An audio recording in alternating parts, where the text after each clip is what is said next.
Question if z is a complex number, if z is a complex number such that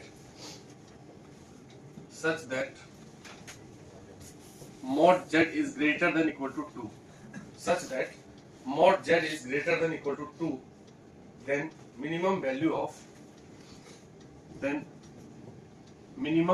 of mod z plus half is देखो, अब geometry से related problem है, छोटा सा problem है जो कभी जेईई में नहीं आया है, लेकिन क्योंकि इस कॉन्सेप्ट को एकदम आराम से अगर जो देख रहा है उससे ये बन जाएगा, तुरंत भारी नहीं। ठीक है, कितना आसान है ये देखो। तुमको सबसे पहले बोला कि z एक कॉम्प्लेक्स नंबर है जो इस रिलेशन को सेटिस्फाई करता है, तो पहले z को ढूंढो। नहीं समझ रहे बात को? मतलब अगर कोई बोले कि एक तुम्हारा एक आदमी है जिसको ढूंढना है, जो तुम्हारा तीसरा भाई है, उसका घर यहाँ है, तो उस तक पहुंच सकते हैं। उसी प्रकार से बोला z एक ऐसा है जो कि इस रिलेशन को एग्जिस्ट कर रहा है। अब हम उस रिलेशन के साथ चलेंगे तो z तक पहुंचेंगे। तो mod z is greater than equal to 2, पहले मॉड z को खोलते हैं। तो मॉड z 2 से बड़ा है, इसका मतलब z एक सर्कल और सर्कल के बाहर है। ये सर्कल बना दिया, सर्कल का सेंटर 0। जब मॉड z लिखा है इसका मतलब मॉड z माइनस 0, तो मतलब सेंटर 0 है। यहाँ जो रहता है वो सेंटर है, बस सीधा बात दिमाग में सेट करो। तो z माइनस 0 है तो ये 0 0 पे सेंटर है, और 2 रेडियस इधर जो होता है 2 होता है रेडियस, ये 2 रेडियस का एक सर्कल बना दिया। और अपना z कहाँ बैठ रहा है? या तो सर्कमफेरेंस पे बैठ रहा है। सर्कमफेरेंस पे यदि z रहेगा तो वो 0 0 से 2 यूनिट दूर होगा, और 2 यूनिट दूर हो सकता है या उससे बड़ा हो सकता है, ग्रेटर देन। तो z इधर कहीं लाई करता है, अंदर नहीं जा सकता है भाई अपना z क्वेश्चन वाला। अब क्या पूछ, अब z को बता दिया, z को लोकेट कर दिया, ये z का पोजीशन हो गया, उगता हुआ सूर्य। ठीक है, बच्चा को बना देते हैं कॉपी लेकर के एकदम एक ऐसे, एगो गाछ इधर, एगो गाछ इधर, एगो आदमी, एगो रोड, एगो झोपड़ी, एगो खिड़की, नहीं बना दिया। चलो, तो ये हो गया तुम्हारा z का पोजीशन। पूछ रहा है इसका वैल्यू, z का दूरी पूछ रहा है, क्योंकि जब मॉड z पूछ रहा है तो दूरी है, वो डिस्टेंस है। लेकिन किससे? तो z प्लस हाफ है तो माइनस माइनस हाफ। z का किससे दूरी हुआ? Minus half. इसका मतलब हुआ जो distance of z from minus half या माइनस हाफ कॉमा 0 भी बोल सकते हो, इसमें एक ही नंबर है, आई वाला पार्ट है नहीं। अब तुम उस पॉइंट को खोजो, माइनस हाफ कहाँ रहता है? यहाँ 0 0 है तो माइनस हाफ 0 इधर कहीं होगा कि कहाँ जाएगा? ये ना है माइनस हाफ कॉमा 0। तो इस फील्ड में z बोवा रहा है, घूम रहा है। ये देखो z का घूमने का, जैसे तुम लोगों का रेंज होता है, कितने दूर में बोवा रहा है, घर वाला बोल के रखता है, इससे आउट नहीं होना कभी। देख लो बोला दिखा दिए हैं, बस घुर जाओ। कोई होशियार बच्चा होता है, गया होना घर, पापा बोले हैं कि नहीं इधर नहीं टपना, तो नहीं टपता। लेकिन कोई जैसे हार्दिक है कुछ तो होगा उधर, चलो देखते हैं, ट्राई लेते हैं, बस उधर घुड़ के ज्यादातर तो ऐसे होता है, मना किया जैसे ही बस हो गया काम। मना नहीं करना, उसको कैसे घुमाना है वो बड़ों पे निर्भर करता है। मना अगर करके बोले कि नहीं, तो वो मन में सोच लिया कि अब रिसीव करेंगे, पहले उधर जाके देख लेंगे, तब आएंगे वापस घुर के। चलो, तो z कहाँ रह सकता है? इस रीजन में ही z घूम सकता है। अच्छा, का क्या निकालना है? Minimum value of this mod, मतलब minimum value of this distance. z का दूरी माइनस हाफ से मिनिमम निकालना है। तो इस ग्राउंड में, बाहर का ग्राउंड में तुम कहां जाओगे कि सबसे नजदीक पाओगे उसको? इसको z को, तो इसको माइनस हाफ कहां जाओगे? बता दो, घूम घूम के बताओ, बताओ तुम कहां जाओगे? सर्कमफेरेंस पे। अब बोलो बस यहां आएंगे तब। सर्कमफेरेंस पे कहीं चल जाएंगे तो दूर होगा ना वो भाई, मूर्खो। यहां आएंगे तो ये दूरी सबसे नजदीक है और कहीं नहीं है नजदीक, और कहीं चल जाओ थोड़ा सा तो बढ़ जाएगा दूरी। ये तो अंदाजों को बच्चा बता देता है, मूर्ख तीसरा चौथा से पूछते ना कि देखो तुमको यहाँ रख देते हैं एक एप्पल और ऐसे घूमना है इधर उधर, कहाँ जाओगे तो सबसे पास रहोगे? एकदम 3/4 का बच्चा बताएगा, यहाँ आइए सर, इस पोजीशन यहाँ दूरी, तो यहाँ आना पड़ेगा। तो यही दूरी है minimum value of this mod. बस ये दूरी निकाल दो इतना। ये रेडियस कितना है पूरा? 2, ये आए हैं माइनस हाफ, ये वाला, तो 2 में से हाफ निकल गया, ये हाफ दूरी है ना, इधर है तो माइनस हाफ। तो minimum value of mod z plus half कितना आएगा? 2 में से आधा निकाल दीजिए, 3/2। ये कुल दूरी 2 है और ये हाफ है, इसको ऐसे बाहर कर देंगे। और तुम कहीं चले जाओ भाई, इधर थोड़ा सा भी खिसके, ये थोड़ा सा बड़ा दूरी हो, मिनिमम तो यही आएगा, तो वही 3/2 आंसर है। समझ रहे बात? कुछ भी पेन नहीं चलाना था, बस ज्योमेट्री वाला क्वेश्चन था। और देखिए लो क्या कैसे सोचना है। If z is equal to 1 plus i√3 upon 2i cos π/3 plus i sin π/3। अब π/3 नहीं जानता बच्चा, हम क्या करना है, फाइंड मॉड z। ये देखो बिना ज्योमेट्री वाला, वो ज्योमेट्री वाला था, ये हो गया बिना ज्योमेट्री वाला।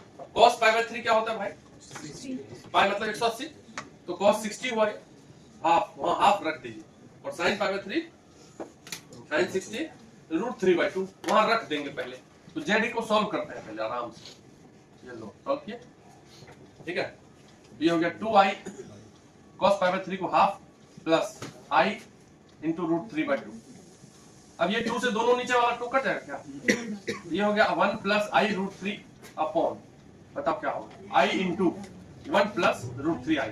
अब इस i को अंदर करो, तो 1 प्लस i√3 अपॉन, ये 1i हो जाएगा, तो i इंटू i यहाँ होगा i स्क्वायर। i स्क्वायर का वैल्यू कितना होता है, -1। देखो ये i जब उसमें जाएगा तो √3i स्क्वायर होगा, i स्क्वायर होता है -1, तो -√3। बताइए कोई दिक्कत? यही अपना z है, इसी का मॉड पूछा। या तो इसको रेशनलाइज कर दो, दो उपाय है देखिए।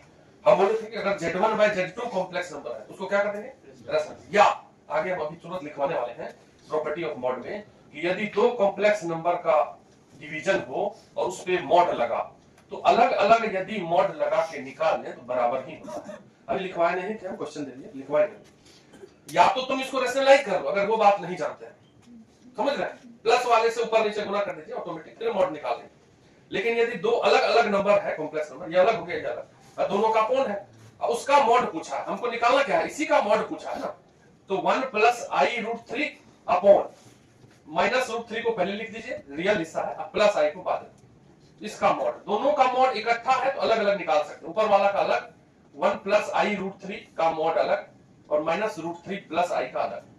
अब बताओ इसका मॉड निकालना है, जो कुछ नहीं जानते हैं फॉर्मूला जानो। इसका रियल पार्ट हो गया 1, तो 1 का स्क्वायर प्लस i के साथ जो लगा √3 का स्क्वायर अंडर रूट, ये ऊपर वाला का मल्टीपल अपॉन, अब यहाँ रियल हिस्सा है -√3, तो -√3 का स्क्वायर, इमेजिनरी हिस्सा i में क्या लगा है 1, तो 1 का स्क्वायर सेम है ऊपर नीचे। तो ये हो गया 1 प्लस 3, 4 का √2, यहाँ भी हो जाएगा 3 प्लस 1, 4 का √2, आंसर कितना निकलेगा। इस कॉम्प्लेक्स नंबर का मॉड क्या निकला 1, तो देख के बड़ा लग रहा था 1 यूनिट का। Properties of modulus and conjugate. सबसे पहले तो मॉड्यूलस और कॉन्जुगेट जान गए हैं, हम यहाँ फिर से लिखते हैं, यदि z is equal to x plus i y होता है, इसका मॉड होता है √अंडर x का स्क्वायर और y, मतलब रियल पार्ट प्लस इमेजिनरी दोनों का स्क्वायर, और इसका जो कॉन्जुगेट उसको z बार लिखते हैं, x i की जगह माइनस, ये पहले से जान रहा है। इसी का प्रॉपर्टी कुछ लिख लेते हैं, यदि z का कॉन्जुगेट निकाला जाए z बार और फिर से उसका कॉन्जुगेट निकाला जाए तो वापस से वही कॉम्प्लेक्स नंबर आ जाएगा। एक बार निकाले तो माइनस है, दोबारा निकाले फिर वो माइनस प्लस हो जाएगा, वापस से वही कॉम्प्लेक्स नंबर आ जाएगा। तो z बार पे बार लगाया तो मतलब z हो गया, उड़ गया, ठीक। उसके बाद हम ये बताए थे उस दिन की z का मॉड हो चाहे z बार का मॉड हो बराबर ही आता है, बताए थे। z है तुम्हारा ये x प्लस i y और z बार है तुम्हारा x माइनस, इसका मॉड अगर निकालोगे यहाँ से तो √x² प्लस y², इसका भी मॉड निकालोगे z बार का भी x² plus y² minus y का स्क्वायर भी तो y² होगा ना, स्क्वायर है सेम हुआ। तो z का मॉड हो चाहे z बार का मॉड हो, चाहे चाकू लिखे थे माइनस z का मॉड हो चाहे माइनस z बार का मॉड हो, सब बराबर। Minus z in the sense क्या, इसमें माइनस लगेगा यदि तो -x - y, फिर दोनों का स्क्वायर करके प्लस ही हो जाएगा, तो ये चारों बराबर, ठीक।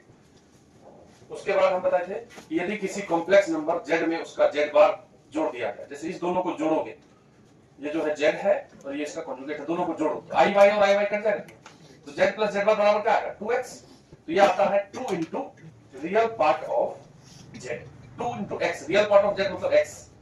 अगर दोनों को घटाओगे, इस दोनों को अगर घटाओगे इसमें x कट जाएगा और ये 2i y हो जाएगा, ये होगा 2i y। इसको बोलेंगे क्या बोलेंगे इसको 2 into i into 2 into i, और y को बोलते हैं इमेजिनरी पार्ट ऑफ जेड। बोलते हैं क्यों, समझ रहे बात को? पांचवा,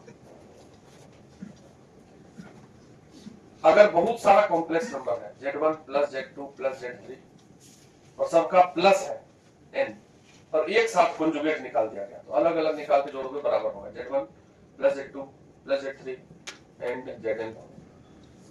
एक साथ निकालिए या अलग अलग निकाल के जोड़िए, सेम में आगे निकाल सकते हैं, कभी भी एग्जांपल लेके कोई नहीं। यदि z1 इंटू z2 है और मॉड लगा दिया तो अलग अलग निकाल देंगे, z1 इंटू z2 अलग अलग मॉड। यदि z1 बाई z2 है मॉड है, अलग अलग निकाल सकते हैं, z1 अपॉन z2 अलग अलग मॉड। और एक बताए थे z z बार का प्रोडक्ट मॉड z का स्क्वायर, बोले थे सबसे जरूरी, मतलब इस दोनों को अगर गुना करोगे z z बार, यहां निकाल के दिखा दो फिर से, ये z है ये z बार है, a प्लस b और a माइनस b, ये होता है a square x square minus b square i y का square, x square minus i square y square, i square की जगह माइनस रखोगे तो plus y square, z z bar is equal to ये आया। और ये क्या है एक्चुअली, ये देखो z का मॉड होता है ये रूट अंडर, मॉड z का स्क्वायर है, तो z z बार का वैल्यू हमेशा आता है मॉड z का स्क्वायर।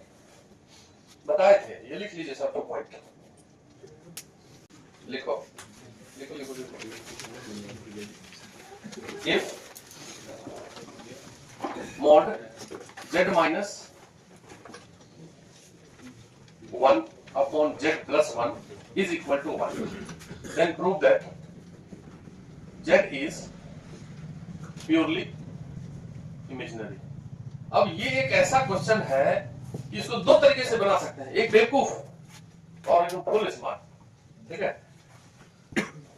तुमको विश्वास नहीं होगा, जनरली इसको बताया जाता है ऐसे गैदरिंग करके, मतलब एकदम बहुत बड़ा करके, z की जगह x प्लस i y रखेंगे, इक्वेशन सॉल्व करेंगे, कुछ नहीं। देखो हम अभी क्या बताए तुमको, हम अभी ये बताए कि अगर दो नंबर का मॉड हो, ऊपर का भी और नीचे का भी, तो अलग अलग कर सकते हैं। तो z माइनस 1 का मॉड अलग, इधर देखो केवल लिखना मत, इक्वल टू 1, 1 मिनट में हो जाएगा, 60 सेकंड, इधर जाएगा ये, तो z minus 1 is equal to z plus 1।